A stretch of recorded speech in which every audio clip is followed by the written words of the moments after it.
I think kids, as they grow up, they kind of just see the traditional jobs. I can be a teacher, I can be a doctor, I can be a dentist.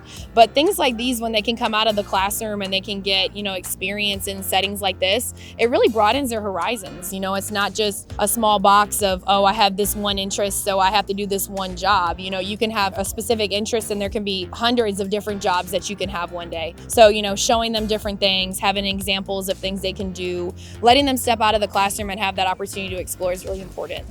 It's definitely very beneficial to our students. Some of these students may still not know what they want to do, so this gives them an opportunity to see all the different jobs that you have here. This is definitely a great opportunity for them to learn something new. Today has been really fun. It was cool and exciting. It was really fun and exciting. I like it. Overall, a really good experience here. Yes, 100%. I feel like my friends would like this place a lot. This place is overall a great place.